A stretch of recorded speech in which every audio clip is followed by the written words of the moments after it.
Yo, it's Austin. Super Mario Odyssey is finally out, and it's pretty good. Maybe not like Game of the Year, but still a pretty good game nonetheless. It's good to see Mario finally back to his OG 3D form, but you know what this also means, right? We gotta get ready for the oncoming Super Mario Odyssey clone apocalypse coming. It's gonna be scary. However, this is just kind of what happens over and over throughout all of gaming history. Being unarguably the biggest icon in the entire gaming industry, Mario was bound to be copied, ripped off, or as I like to call it, cloned hundreds and hundreds of times. Sometimes with good results, sometimes with results. So to me, the concept of a Mario clone varies from game to game. Mario has had so many different unique concepts come slamming out of the gate that there's no one real way to define what a Super Mario clone would be. So basically, I'm gonna be following just one major rule. The jumping arc of said clone must mimic Mario's within 2.5% upon completion of half B press. Just kidding. Number one, it's gotta be obvious. Like here, look at Kid Chameleon. You hit blocks with your damn head and then you can get power-ups and stuff. Yes, I know there's more to Kid Chameleon than that, but that's simple enough, right? If you could look at a video game and be like, oh man, this is kinda like Mario, then it counts. And hey, that's good enough for me. Mario is one of those franchises that has been kind of ripped off since the beginning of its creation, so why don't we go all the way back and look at one of the earliest clones, the great Gianna sisters. Ah yes, the early PC gaming days. If a game existed and was popular, there was a PC clone of it made in Europe somewhere. Kinda like EG Ain't, which is totally not Tetris, shut up. A lot of these games would go unnoticed by the original developers because, you know, some weird homebrew ass looking game's not gonna slow down Sonic, but allegedly, the great Gianna sisters had a little bit of a controversy. While there's nothing official, it's heavily suggested that Nintendo might have strong-armed German developer Time Warp Productions into stopping sales. Gee, I wonder why.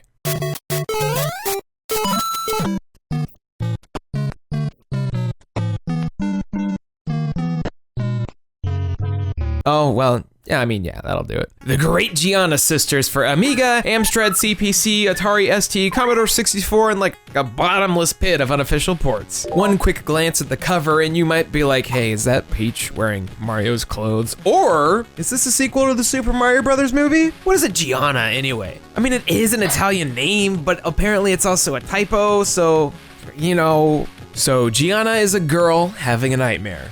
That's the story. Like, literally, sorry. I don't have anything else to work with. So in terms of the similarities, I mean, just look at it. While we may not have Koopa Troopas due to what I assume to be a lack of physics, we do have not Goombas. Piranha Plants are little swimmy boys now, and instead of Bowser, we got a pterodactyl and an ant.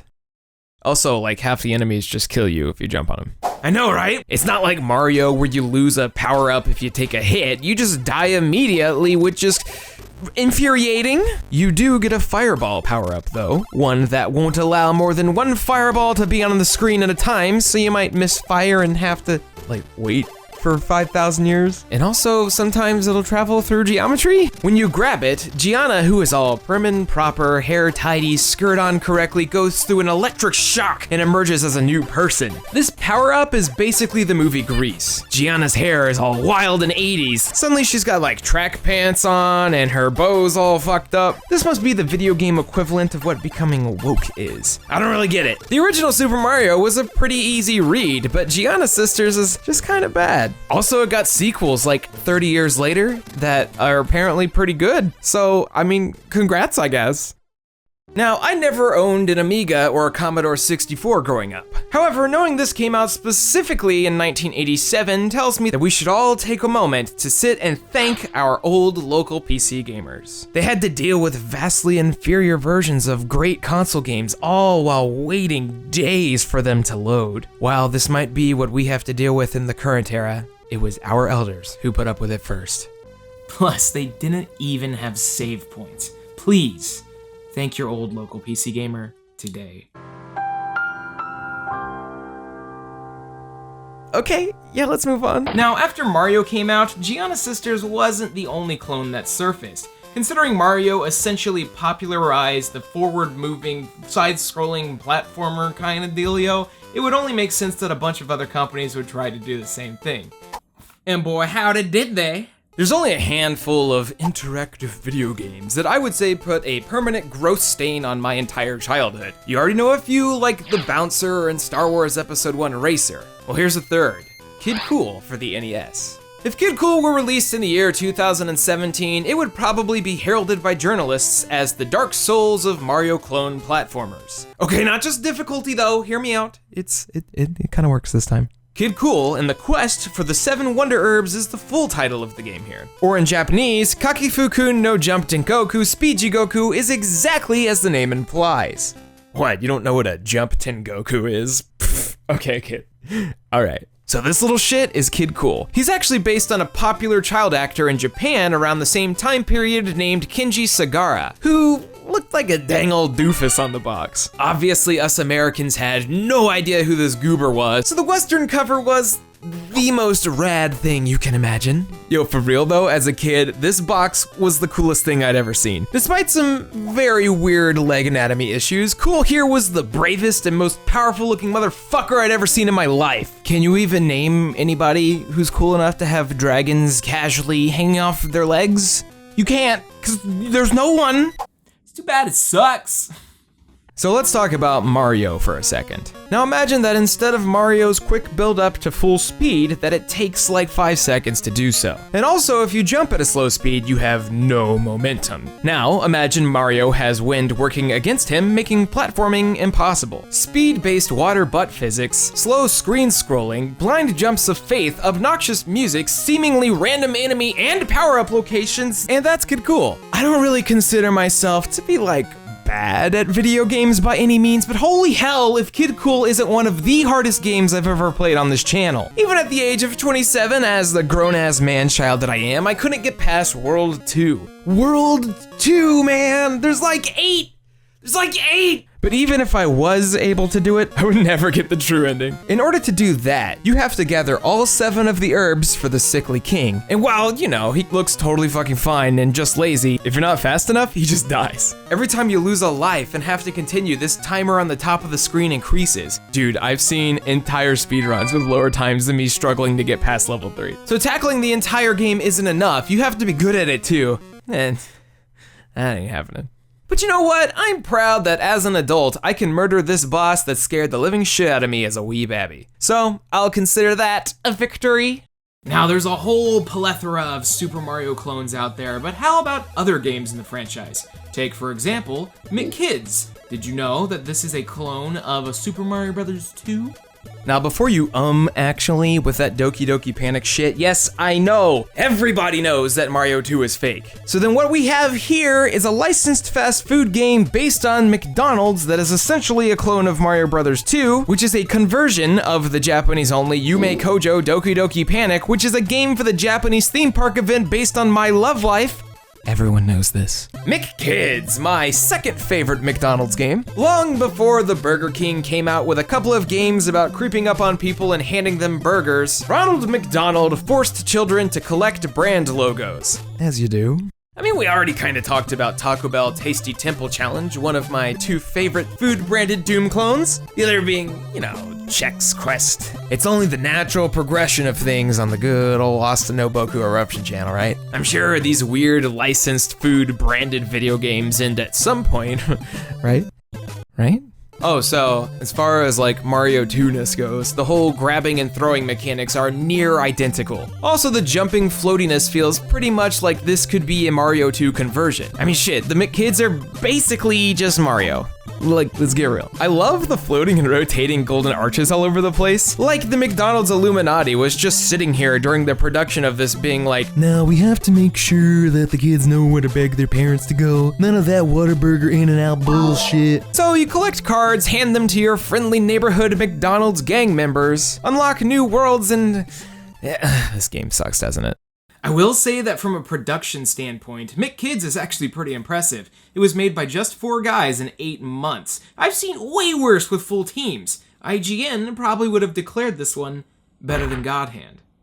Before we move on, it's pretty interesting to note that this game was ported to the Game Boy as McDonald's Land, which in Europe was converted into being a Cool Spot game, so that's something. Wait. So does that mean that Spot the Cool Adventure is a reskin of McDonald's Land, which is a port of McKids, which is a clone of Super Mario Bros. 2, which is a reskin of Doki Doki Panic? Anyone down for a McGangbang? So let's skip forward a couple of generations and go all the way to the Wii U. While there are a lot of games that you could consider Mario 64 clones, unless you were indie, they kind of just petered out over time. So I want to talk about one of those indie ones called Freeze Me. Oh, I don't remember Mario doing that. Freeze Me for the Steam and the Wii U, I guess. It's very possible that you haven't heard about this one, as a lot of indies kind of tend to slide under the radar. That is, unless your only gaming console was a Wii U, in which case you were probably the thirstiest son of a bitch in existence and bought this day one. Watching the trailer here on the official Steam page, you're greeted immediately with the splash that says, a 3D platformer inspired by the 90s classics. So you know pretty much exactly who this was targeting. Yeah, well, it's pretty obvious. Maybe just a little bit, probably. Freeze Me is made by a studio called Rainy Night Creations that is actually just one dude in Spain. So I can't really be super harsh on this one. Granted, it's being sold for $13.99, but it's always fascinating to see what one person can come up with. Like Undertale, it's a good game. I like it. So the main mechanic here in Freeze Me is the camera. Our main girl here, her name is R, apparently. Just R, uses her camera to put objects around her into stasis. Platforms, enemies, pretty much anything in the name of platforming. Double jump, dive jump, normal jump. I mean, shit man, it's a 3D platformer. It's pretty fucking normal over here in Freeze Me Land. So, R has a friend named M who was abducted by Fat the Cat. Yes, Fat the Cat. No more questions. So what does Fat the Cat do? Why, he hides in his evil lair behind 24 golden cubes that are totally not golden stars. Shut up. R must go through a handful of big worlds with many hidden cubes all over the place and, Okay, so it's basically just Super Mario Sunshine or 64, but you know, that's okay. It was just made by one person, so that's actually kind of impressive. The fun part, though, comes when you get into space. Now, we all know Sonic Adventure 2 objectively invented the whole circular planet thing, which Mario Galaxy tried its best to replicate, but it was pretty funny to see Freeze Me here doing basically the same thing. No, okay, look, this game is glitchy. Like, super fucking glitchy, falling apart and shit. Some of the smaller bonus levels are straight up bad, like the bonus level that takes place in the dark. It's not designed well and it's not fun to play, but I can admire all of the ambition here. Most importantly, when you beat Fat the Cat for the first time, you unlock something that makes the hours of frustration worth it. The precursor to Dragon Ball Super, in Freeze Me, R becomes Super Saiyan God. And she can fly with big old spiky red hair, yeah! Yeah! Freeze Me, one of the top 10 games on the Wii U. Probably. So you can see, some of these Mario clones are homages to the past, and a couple of them are just rip-offs. But none of them are more baffling than what's next on the chopping block. Box Maker. So speaking of the top 10 games on the Wii U, a couple spots ahead of Freeze Me is a little game called Mario Maker.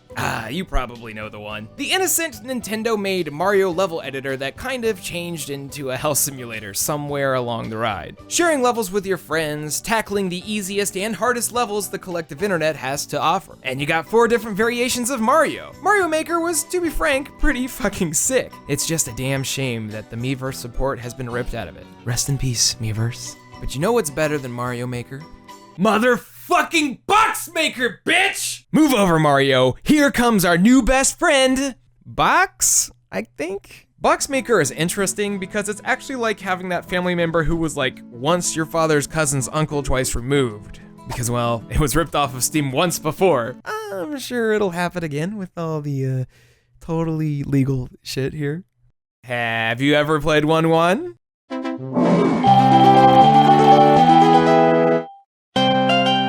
Oh, hey, that looks pretty decent. Oh, stolen. When I was originally looking into Box Maker, it had already been removed off of Steam, and the only way to play it was to pirate it. However, it has been re-released on Steam in recent months, with some changes to make it, what's the word? A little less of a fucking ripoff. I mean, what can I say here? It's fucking Mario Maker. Minus a lot of the charm, multiple types of Mario styles, Wii U touchscreen support, and ease of use. However, instead, they decided to substitute in horrible keyboard controls, stiff movement, and a glitchy interface, so you can thank God for that one. Boxmaker was made by a company called Silver Moon Internet, and while trying to look up more on this company, all I could find was this Twitter account with one tweet in Chinese. Good job, guys. Good job. The studio has, however, made one more game called VR Girlfriend, and I think we can all use that. Anyone wanna give me a Vive or something, please? I think this Steam review I found on Boxmaker says it best. You. Okay, I got one more game for you guys. It wouldn't be fun to just sit here in my big boy chair and punch down until I feel better about myself. I think that we should end on something special. This one is a game that I kickstarted a couple of years ago and it finally came out kind of recently. A Hat in Time. I kickstarted this before I started my YouTube channel. Holy shit. A Hat in Time by Gears for Breakfast. When I first saw this game and made the conscious decision to back it, I thought that, hey, this looks pretty much like Super Mario Sunshine. I like Super Mario Sunshine. While that thought might be a bit contentious with some people, A Hat in Time came out and much to my surprise, does so much more than Super Mario Sunshine. Let's do this. You assume control of Hat Kid. She's an interplanetary explorer. One day while flying over Mafia Town, some mafia-looking dude pops up and tries to extract toll from her. He busts a hole in her ship, causing all of Hat Kid's fuel to fly out as she crashes her way down to Mafia Town. Then you meet Mustache Girl, who starts out as a friend, but quickly becomes your main rival. From here, you're gonna travel all across the damn galaxy to recover your fuel, and it's all so cute! I haven't played a game with as much bouncy and bubbly charm as A Hat in Time in ever? Early videos of this game showed a very simplistic looking style, but as development continued, Hat got more and more gorgeous. The levels became larger, the characters stood out more, the trailer music was awesome. A Hat in Time at the Kickstarter level was already impressive. But dude, the final product? Woo, boy. As the name implies, the hats are an important factor in the game. So you have a bunch of different hats that all give the kid different abilities. Radar, explosives, speed boots, evil vision. Then on top of the hats, you can equip badges that are basically extra perks. Sometimes they do more passive things, sometimes you'll get new abilities out of them, like the hookshot or the moped. Levels are structured out exactly like Mario 64 would do it. Each world has a bunch of different missions, and some of the worlds have completely different maps too. However, each mission feels so different. You can go to Mafia Town as it normally is and have a normal ass day followed by a dark rainy day or even a town consumed with lava. There's so much to do here. One of my favorite missions in the game was one where you're supposed to be shooting footage for a movie, but it changes from a platformer into a murder mystery where you have to sneak around. Normally in platformers, when you have stealth missions, it feels terrible. However, in A Hat in Time, the color scheme changing, the ease of the mechanics, and all of the characters interacting made it feel so good. If there's one thing A Hat in Time does well, it's make every single level feel completely unique. And there's more levels coming! Ah! Can you tell I like it a little bit? Hat Kid controls pretty well. I had close to no issue pulling off the wall jumps and switching between hats on the fly. While a few mechanics took me a little bit to grasp onto, such as melting ice in the subcon well area, I didn't get stuck for too long. Oh, it also took me a few seconds too long to grasp onto the hookshot mechanic. Call it a brain fart. Hat isn't without its faults though, and it would be really unfair of me to not point a little finger in that direction. Being an indie game, especially one that is a 3D platformer, Hat is a little janky. I think that's to be expected though after I came off of Mario Odyssey, one of, if not the most refined platformer ever made. A Hat in Time wants a relatively strong computer to run at its max settings, which fair, I guess. While it didn't kick my ass like PUBG did, certain areas in A Hat in Time would chug me down quite a bit, which kinda sucks when the whole platforming thing comes into play. But even then, A Hat in Time's a pretty easy game. I had close to no major issues beating any levels, as any death and slip up was extremely forgiving to the player. For the more casual player, that's fantastic. For me, Mr. McNeckbeard hardcore gamer loves hot garbage, it felt like it could have been a little harder. And this is a little more pedantic, but I wish the special stages weren't lifted directly out of Super Mario Sunshine. Looking directly at you, spinny rectangle blocks with herpes. But you know, that's all of the negatives I really have to say about A Hat in Time. It's taken the concept of a Mario clone, bolted past the gate, directly up a mountain and jumped far into the stars. Mario as a whole is a franchise with fascinating and memorable characters, excellent platforming, and charm for days. But you know, I think A Hat in Time might one day be giving the old plumber a run for its money. Oh, and also, Hat in Time wins the category for most terrifying jump scare of 2017. Check it out.